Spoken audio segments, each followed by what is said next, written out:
Halo IFJF Jakarta, kembali lagi di Satu Cerita bersama saya Boni Christian.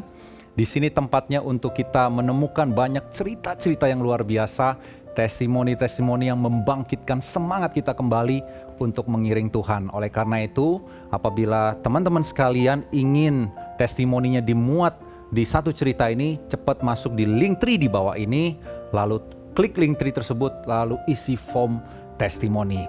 Nah, kali ini tentunya saya akan jadi jauh lebih muda lagi dengan narasumber kita, ya. Langsung aja deh ya. Inilah dia, Ariana Luisa. Halo. Apa kabar? Baik, Pak Boni. Panggilnya Eca. Ica. Oh, Ica. Yes. Panggilnya Ica. Ica, umur berapa sekarang, Ca? Aku this year 22 tahun. Wow, masih muda. Kita Puji seumuran Tuhan. sebenarnya. Oh ya, nggak beda jauh ya. Iya. Jauh sih. Oke, Oke. Cak, mau kamu pasti ada cerita yang kamu ingin bagikan. Apa sih yang kamu alami? Oke, jadi kalau dari secara singkat nih ya, Ya. aku itu sekarang kurang lebih udah 10 tahun jadi jemaat di gerejaku. Dan itu dimulai ketika aku di masa SMP kelas 1, aku Oke. diajak sama salah satu temanku untuk datang ke gereja. Nah, tapi dari situ aku pray supaya keluargaku, my whole family itu bisa beribadah bareng, bisa melayani bareng di gereja yang sama. Tapi tentunya itu nggak mudah ya. Pasti ada prosesnya juga. Betul. Dan mungkin secara singkat kurang lebih itu butuh 5 tahun untuk akhirnya sekarang keluargaku bisa beribadah bareng, kita bisa melayani bareng dan tertanam bareng di komunitas gereja. Oke, sebelum masuk bagaimana cara Tuhan bekerja buat keluarganya Ica ya. Ica ini berangkat dari keluarga yang percaya kepada Tuhan Yes. dari sejak kecil. Dari sejak kecil kita udah Kristen dan kita regularly datang ke gereja, tapi gereja anak. Jadi my mom and my dad kayak cuma drop kita di situ untuk kita ibadah sekolah minggu ya namanya kalau masih anak-anak ya. Tapi it's just a routine lah. Kita cuma datang setiap minggu. Tapi aku sendiri nggak pernah ngalamin personal experience sama Tuhan sebelum aku akhirnya tertanam di gereja ini gitu. Ica, waktu kamu menjadi orang Kristen dari sejak lahir dari keluarga semuanya Kristen, Yes. itu Kristen KTP maksudnya? Iya, bisa dibilang kayak gitu. Jadi mereka hanya menjalani rutinitasnya aja, Yes, benar. tapi nggak ada hubungan personal bersama dengan Tuhan. Betul. Terus apa yang kamu ingin ceritakan kepada kita? Bagaimana Tuhan menjamah keluarga kamu? Oke, mungkin dari yang tadi Ko Boni bilang kali ya. Jadi dari pengalaman aku ini, aku believe banget kalau kekristenan itu bukan sebuah rutinitas gitu, bukan cuma keagamaan doang. Tapi lebih daripada itu, kekristenan itu hubungan personal kita sama Tuhan dan juga sama sesama orang percaya gitu menurut aku. Karena waktu dulu aku belum punya komunitas gereja, kita ya Kristen by KTP aja gitu yang tadi Ko Boni bilang. Tapi setelah aku udah ke gereja, semua familyku udah ke gereja, itu beneran kerasa banget kita ngalamin yang namanya perubahan hidup. Itu kapan Dari perubahan pola pikir, itu my whole family udah ke gereja atau dari akunya sendiri? Boleh dari kamu sendiri? Dari aku sendiri ya, aku dijangkau itu waktu tahun 2012, waktu aku masih kelas 1 SMP. Di situ aku bener-bener diajak sama salah satu leader di iCare yang dia tuh bener-bener ngajakin aku setiap minggu. Dia ngajakin aku untuk ke gereja, dia ngajakin aku untuk iCare, dia ngajakin aku makan. Dan itu tuh pasti waktu itu struggle banget sih buat dia. Karena my family, meskipun kita keluarga yang memang dari kecil udah Kristen, kita itu nggak setiap minggu ke gereja gitu. Jadi untuk orang-orang ngajak aku ke gereja tuh agak susah nih. Karena my family pasti ngomong nggak usah lah, kita family time aja, nggak usah lah kita jalan-jalan nonton gitu. Dan buat aku hari itu perjuangan leaderku tuh amazing banget sih, karena aku bisa di sini hari ini karena perjuangannya dia gitu. Emang apa yang dia buat? Dia ngajakin aku untuk makan, dia ngajakin aku untuk ke gereja, dia ngajakin aku untuk join iCare. Nah itu tuh sempat melewati banyak hal yang seru gitu. Mereka dimarahin sama kedua orang tua aku karena waktu itu aku pulang terlalu malam. Padahal aku waktu itu bilang ke leaderku untuk kita makan dulu aja lah, lapar nih gue gitu, kayak gak usah pulang dulu. Jadi that's because of me. Terus mereka dibentak-bentak, dimarahin, dan bahkan aku diancam untuk gak boleh ke gereja lagi gitu. Ada saatnya nggak kamu, kan itu proses kamu kan, Benar. ingin bertemu dengan Tuhan. Tapi pada saat itu kan kamu mungkin ya karena aktif lah ya Ya. di komunitas itu. Tapi punya perasaan gak sih, aduh ini orang tua ya, kita satu sisi kita harus menghormati orang tua. Betul. Tapi di satu sisi pengennya kita lebih dekat dengan Tuhan. Terus apa yang kamu Ya, lakukan? Nah, jadi dari situ aku learn to be more komunikatif lah ya sama orang tuaku.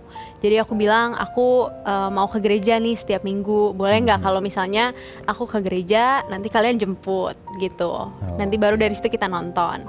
Atau aku hari Jumat ada iCare, boleh nggak aku ke situ? Nanti pulangnya aku beliin makanan kayak gitu. Jadi aku mencoba mencari cara-cara supaya aku boleh nih ke gereja.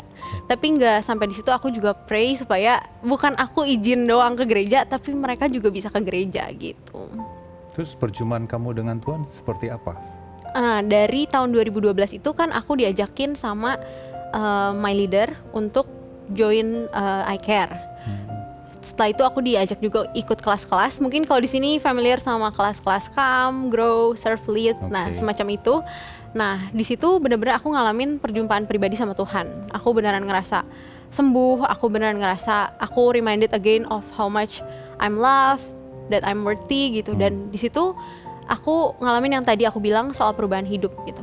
Jadi dari cara pikir aku, dari leader-leader aku pun nggak cuma bahas soal yang selalu spiritual ya, tapi mereka jadi living together with me gitu. Mereka ajarin aku cara berpakaian, mereka ajarin aku cara jadi pribadi yang lebih baik, ajarin aku untuk saat teduh, ajarin aku untuk gimana caranya bangun hubungan sama Tuhan dengan belajar berdoa lebih dekat lagi sama Tuhan, gimana caranya supaya kita terus bangun iman kita setiap hari. Dan dari situ aku jadi punya kerinduan banget sih untuk orang-orang lain di sekitar aku juga sama-sama sembuh, sama-sama punya personal experience sama Tuhan gitu. Pernah merasa kecewa nggak sih, Cak? Pernah, of course. Kecewa apa nih? Pasangan atau apa? Kecewa, kecewa ditolak, tapi bukan sama pasangan, tapi sama keluarga aku ini. Jadi, tadi kan aku mention ya 5 tahun perjuangan aku untuk bisa ngajak mereka, dan selama 5 tahun itu aku ngalamin berapa kali ditolak sama mereka gitu. Kalau aku bilang ya udah gimana kalau kita ke gereja aja bareng-bareng, gak usah kalian jemput aku setelahnya, tapi ayo come bareng gitu, kita ibadah bareng. Nah, mereka pernah beberapa kali nolak, bilangnya nggak perlu, mereka nggak mau, mereka nanti aja lain kali. Tapi it takes sampai 5 tahun kan ya gitu. Jadi kalau dibilang pernah kecewa banget gitu, karena I pray. Dan aku juga beberapa kali ngambil time buat berpuasa pribadi gitu. Aku komit sama Tuhan, tapi ternyata masih belum Tuhan jawab gitu. Jadi ya berapa kali kecewa. Apa yang kamu lakukan untuk bisa melepaskan kekecewaan kamu, Cak? Nggak banyak orang bisa bertahan. Kamu masih muda, banyak hal yang kamu bisa kerjakan. Tapi kamu kan punya kerinduan terbesar buat keluarga kamu. Itu hati yang sangat besar sih menurut saya. Kamu benar-benar pengen banget keluarga kamu diselamatkan Tuhan. Kecewaan, rasa mentok, udah nggak tahu mau melakukan apa-apa. Terus kok kamu masih terus bisa bertahan? Oke. Jadi salah satu alasan kenapa aku masih bisa bertahan karena aku percaya aku pun akhirnya ada di situ karena ada orang yang memperjuangkan aku gitu. Jadi aku tahu aku juga mau memperjuangkan keluargaku gitu. Dan aku mau berdoa buat mereka, aku mau berpuasa buat mereka, karena aku pun rindu mereka ngalamin perubahan hidup gitu. Kita dalam rumah pasti banyak konflik, banyak pertengkaran gitu. Dan aku tahu kita semua tuh butuh banget Tuhan gitu. Kita butuh sembuh dari masa lalu, kita butuh untuk punya pola pikir yang sesuai kehendak Tuhan. Kita butuh bergantung sama Tuhan gitu. Dan aku pengen lihat itu terjadi dalam keluargaku, nggak cuma buat aku sendiri gitu. Karena aku percaya banget ketika satu orang diselamatkan, seisi rumah juga bisa diselamatkan. Tapi untuk itu terjadi harus ada yang memperjuangkan gitu. Gimana caranya? Oke, memperjuangkannya ya. Iya. Jadi saya penasaran nih dari tadi nih. Apa yang kamu lakukan gitu? Nah, aku akhirnya ajak mereka untuk ke gereja. Aku bangun selalu paling pagi di hari Minggu. Aku udah siap-siap mandi segala macem. Aku ajakin, yuk kita bareng yuk ke gereja gitu. Aku udah siap nih, tinggal kalian mandi gitu. Nah, berapa kali mereka akhirnya ya udah deh boleh gitu. Jadi kita pulangnya bisa nonton gitu. Nah akhirnya mereka semua siap-siap, tapi always end up tuh telat gitu ke gereja. Dan kalau telat ke gereja tuh kita cuma denger 30 minutes atau 15 menit sermon and then udah pulang lagi. Karena kan tujuan utamanya nonton ya, bukan ke gereja gitu. Jadi itu juga sempat mengecewakan sih, karena aku udah bangun paling pagi, udah paling bersemangat, terus end up gak ngalamin lagi nih si ketemuan sama Tuhannya gitu. Jadi tujuan mereka tetap buat nonton gitu. And then aku kenalin mereka ke leader-leader home cell yang lebih dewasa, yang seumur sama mama papa. Aku ajak mereka untuk ngobrol, untuk ketemuan. Gini loh punya komunitas di gereja, gini loh kita punya orang-orang yang kita bisa fellowship, nggak cuma ketika hari Minggu, tapi kita living together gitu. Kita punya iCare, kita punya komunitas yang kita tuh bisa loh main bareng mereka, hidup bareng mereka, kita sharing life together gitu sama mereka. Nah itu juga nggak gampang sih, mereka mungkin yang namanya hal baru susah juga ya untuk diterapkan di keluarga. Jadi untuk mereka join iCare ini lumayan lama juga gitu, butuh pendekatan-pendekatan dulu dari leader-leadernya. Sempet diajak juga kerja bareng lah gitu. Jadi mama papaku itu diajak karena papaku itu terlibat di pembangunan gereja. Jadi hari itu gereja mau bangun gedung baru dan papaku itu arsitek. Jadi dia diajak untuk jadi tim pembangunannya gitu. Dari situ mulai tuh makin kenal, makin deket. Dari situ mereka kayaknya mulai membuka diri untuk kita mau join nih sama komunitas ini gitu. Wow, kamu tuh sayang banget ya sama keluarga ya. Of course. Kalau bicara keluarga memang apalagi keluarga yang berangkat dari kekristenan yang dari sejak lahir memang gak gampang merubah pola pikir mereka. Lalu apa yang sekarang kamu rasakan yang ketika keluarga itu mengalami perubahan dalam kehidupannya? Apa yang kamu rasakan? Itu kerasa banget, jauh berbeda banget sih dari cara hidup kita sehari-hari ya. Jadi kalau dulu ya kita berdoa kayaknya masing-masing, kalau cuma mau makan, kalau cuma mau tidur, kayaknya kayak gitu. Tapi sekarang setelah mereka kenal Tuhan, mereka pelayanan, mereka juga jadi salah satu core team di iCare gitu, kerasa banget kita tuh jadi selalu ngandelin Tuhan setiap saat gitu. Jadi mama papa selalu ingetin untuk jangan lupa ya berdoa kalau kita mau pergi ke tempat baru, kita mau liburan, kita mau naik pesawat, atau ketika kita ngalamin problem dalam kehidupan, mereka pasti bilang, yuk kita berdoa bareng, percaya pasti Tuhan bantu kita lewatin ini, percaya pasti ada Tuhan yang jadi jalan keluar buat kita gitu. Dan mereka pun lebih open ke orang-orang gitu. Sekarang mereka jadi salah satu core team di iCare, itu mereka selalu pelayanan setiap minggu untuk iCare. Either mereka bawain sermon, either mereka jadi worship leadernya, atau mereka doa gitu. Mereka benar-benar memprioritaskan iCare ini gitu. Mereka jadi memprioritaskan juga untuk ajak banyak orang ke gereja gitu. Wow. Terus kalau keluarga kamu udah diselamatkan seperti ini, apa yang kamu inginkan ke depannya? Oke. Dari keluarga aku ini puji Tuhan banget, Tuhan boleh jawab doaku setelah aku 5 tahun berdoa.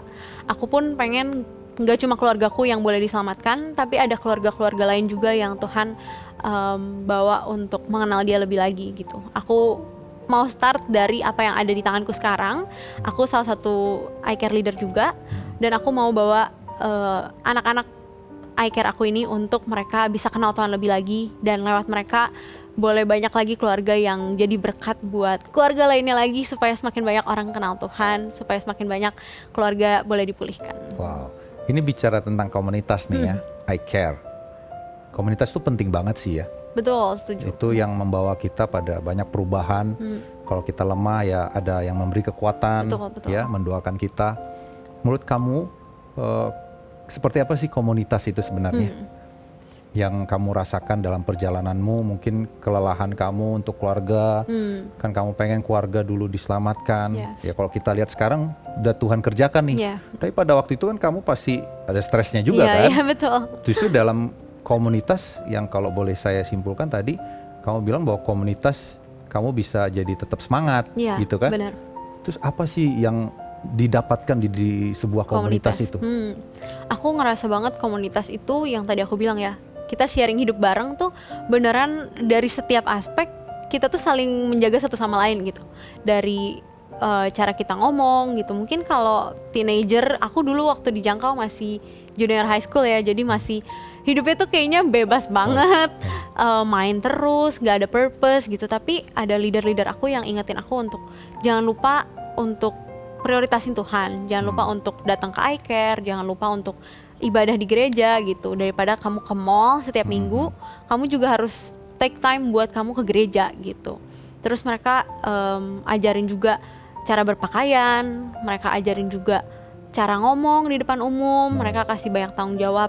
Dan mungkin kalau misalnya sekarang gitu ya udah lumayan lama di iCare, kerasa banget gitu kita tuh ada dalam susah maupun senang gitu. Kalau kita ada masalah, kita punya orang yang kita bisa ajak ngomong, kita bisa minta support, kita bisa minta pendapat gitu. Jadi aku dalam setiap season kehidupan aku almost semua hal aku cerita ke leader aku gitu. Aku tanya pendapat mereka, gimana kalau aku mau kuliah ini, gimana kalau aku mau internship ini gitu. Karena mereka udah ada di sana lebih dulu daripada aku, dan mereka bisa kasih tahu aku nih, keputusan kamu nih bijak, keputusan kamu ini mungkin kayaknya nggak tepat deh untuk sekarang. Nah, hal-hal kayak gitu bisa kita dapat kalau kita udah kenal dekat gitu sama orang. Dan komunitas gereja ini buat aku adalah komunitas yang paling tepat gitu untuk kita bisa saling support and backup satu sama lain gitu. Ica, saya tahu bahwa keluarga itu sangat penting buat kamu. Kalau cerita tentang pengalamannya Ko Boni nih, Ko Boni itu punya orang tua yang broken home, jadi nggak pernah merasakan yang namanya keluarga yang secara utuh. Sampai pada akhirnya papa Ko Boni itu meninggal pun, Ko Boni nggak ada di situ. Boni sempat kecewa dan kenapa ya saya di posisi seperti ini. Saya yakin Ica waktu menjalani keinginan Ica supaya keluarga itu bisa utuh untuk melayani Tuhan, berat ya? Berat. Pasti berat banget. Pasti saya yakin Ica mungkin di satu sisi nggak kuat. Pernah nggak ngalamin seperti itu? Pernah sih, karena kan dari perjuangan bangun pagi tiap hari, tiap minggu itu kan beneran gagal terus gitu ya. Jadi gak berhasil walaupun udah berjuang gitu. Dan pernah suatu kali ngajak papa ke salah satu kelas. Aku berpuasa waktu itu around 3 minggu aku puasa. Dan aku di situ benar-benar berdoa, semoga Tuhan melembutkan hati papa mama, mereka mau join komunitas, mereka mau tertanam, mereka mau dibaptis. So aku akhirnya 3 minggu berpuasa, aku nggak ngomong sama siapa-siapa, pokoknya bener-bener sama Tuhan aja lah gitu, berserah sama Tuhan. Menjelang hari pendaftaran, pendaftarannya udah mau ditutup, aku udah excited banget, aku kayak Tuhan aku udah berpuasa nih gitu, biar Tuhan lembutin hati mereka, biar mereka saying yes gitu. Jadi kalau di gerejaku dulu itu acaranya itu adanya cuma setahun sekali atau setahun 2 kali. Jadi aku udah menunggu banget, pokoknya ini momen yang paling tepat lah Tuhan gitu. Kalau momen ini nggak ada, aku harus nunggu setahun lagi gitu. Jadi itu kan lama banget gitu, itu kan perjuangan lagi setahun lagi. Dan akhirnya aku datengin papaku, udah excited, aku bilang, Pak jangan lupa daftar ya, bentar lagi mau ditutup gitu. Tapi akhirnya papaku cuma bilang, ngapain lah kayak gitu-gitu, nggak perlu katanya, dalam satu kalimat. Dan aku di situ kayak speechless banget sih, karena aku berpuasa 3 minggu, aku pikir Tuhan beneran lembutin hati mereka untuk mereka bilang iya gitu. Masa sih setahun lagi gitu, aku pikir kayak butuh ngapain lagi ya, jungkir balik ngapain lagi gitu untuk mereka saying yes gitu. Karena yang aku bilang tadi, mungkin kita ke gereja sih iya ke gereja, tapi kalau kita telat setiap minggu, kalau kita nggak ada personal relationship dan experience sama Tuhan, kayaknya ya hidup kita juga nggak berubah gitu. Tetap jadi kita yang mengandalkan diri sendiri, tetap jadi kita yang punya respon yang salah lah terhadap kehidupan gitu. Dan waktu papaku cuma bilang satu kalimat itu, aku kayaknya waktu itu langsung pergi deh, langsung kayak oh gitu ya udah gitu. Karena ternyata masih belum juga ya Tuhan jawab gitu. Itu udah mungkin di tahun ke-4 ya, I guess mungkin di tahun ke-4 masih tetap ditolak juga gitu. Dan akhirnya setahun setelah itu baru mereka lembut hatinya, mereka puji Tuhan dibaptis. Dan hari itu waktu ngelihat mereka dibaptis kayaknya feel surreal banget gitu, kayak wow beneran terjadi ya akhirnya gitu. Itu udah pindah gedung gereja 2 kali dan sekarang ngelihat mereka melayani, ngelihat mereka mengandalkan Tuhan, itu bener-bener waktunya Tuhan yang terbaik lah. Butuh waktu 5 tahun. Perjalanan yang panjang. Seorang anak muda 20 tahun, 5 tahun dia harus bergumul untuk keluarganya. Gak gampang ya, Cak. Cak, boleh bagiin dong ke penonton sekalian, bagaimana caranya supaya mereka bisa bertahan dalam pergumulan mereka. Mungkin mereka sama yang mereka alami, mereka juga berdoa buat keluarga mereka, biar orang tua mereka, keluarga mereka bisa melayani Tuhan bersama-sama. Tapi mereka mungkin lagi ngalamin struggle. Please, berkatin mereka dengan ceritamu. Ya mungkin banyak dari kita juga udah tertanam di gereja, udah punya komunitas, dan kita juga pasti pengen keluarga, teman-teman, orang-orang di sekitar kita juga berubah dalam kehidupan, mereka kenal juga sama Tuhan. Dan aku cuma pengen remind lagi aja buat teman-teman semua gitu, kalau apa yang kita kerjain dalam nama Tuhan itu pasti nggak akan sia-sia gitu. Memang bukan kehendak kita yang jadi, tapi kehendaknya Tuhan yang jadi gitu. Biar kita nggak dalam season of waiting ini, kita nggak cuma ingat siapa kitanya, kita yang meminta, tapi kita ingat siapa Tuhannya yang kita minta gitu. Kalau Tuhan udah punya rencana yang besar buat kehidupan kita, pasti Tuhan akan mengerjakannya di waktunya yang tepat gitu. Jadi buat teman-teman,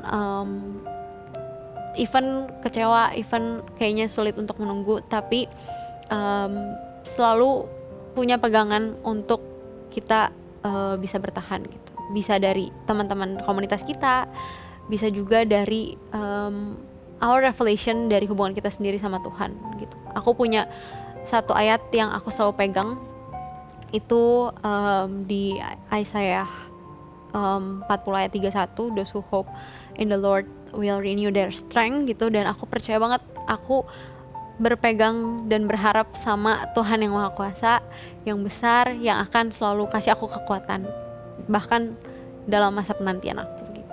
Wow. Ica, dalam menjalani proses Tuhan dalam kehidupan kamu nih, apa yang membuat kamu tuh bisa bertahan transisi, selain komunitas ya, transisi bagaimana Tuhan menjawab doa kamu? Aku itu yang salah satu juga yang buat aku bertahan, dalam kurun 5 tahun itu, adik-adikku itu sempat join di tengah-tengahnya. Jadi for the whole family to come itu kan 5 tahun, tapi adik-adikku itu akhirnya mau untuk mereka join iCare, mereka dibaptis, mereka melayani. Itu setelah 3 tahun aku berdoa. Jadi adik-adikku dekat sekarang sama iCare-nya, mereka tertanam di situ, dan akhirnya aku nggak berjuang sendirian lagi gitu. Aku dan adik-adikku sering berdoa buat mama papa supaya mereka nggak cuma jadi penonton dalam spiritual journey kita, tapi mereka punya their own personal spiritual journey gitu. Wow. Waktu adik-adikku dibaptis, mama papa ada di sana untuk menyaksikan mereka foto-foto bareng kita. Tapi akhirnya kita jadi berdoa bertiga untuk kita bisa berfoto berlima untuk kita semua udah dibaptis, kita semua kenal Tuhan. Selama 5 tahun akhirnya Itu seluruh terjadi. keluarga pun dijamah oleh Tuhan. Buat teman-teman sekalian, coba ya kita baca dalam Ibrani 10 ayat 25. Dia ngomong begini, janganlah kita menjauhkan diri dari pertemuan-pertemuan ibadah kita seperti dibiasakan oleh beberapa orang. Tetapi marilah kita saling menasihati, semakin giat melakukan menjelang hari Tuhan yang mendekat. Kita perlu sebuah komunitas. Ya. Kita perlu komunitas yang sehat, di mana di situ komunitas saling membangun, saling menguatkan seperti yang Ica alami. Dia bertahan 5 tahun karena dia berada dalam komunitas yang benar. Yes. Saya nggak tahu berapa lama saudara harus bergumul. Kita juga nggak tahu berapa lama saudara terus berdoa buat permasalahan hidup saudara. Kita nggak usah terlalu pusing dengan itu. Tapi ketika kita berada dalam komunitas yang benar, berapa lama pun saya yakin itu waktu yang tepat dan kita kuat menantikan jawaban Tuhan. Ica, thank you banget udah berbagi di you. satu cerita. Tuhan memberkati terus ya. Tuhan Lanjutkan berkati Ko Boni perjuanganmu. Sampai jumpa di satu cerita berikutnya setiap hari Jumat jam 8 pagi. God bless you all. Bye-bye.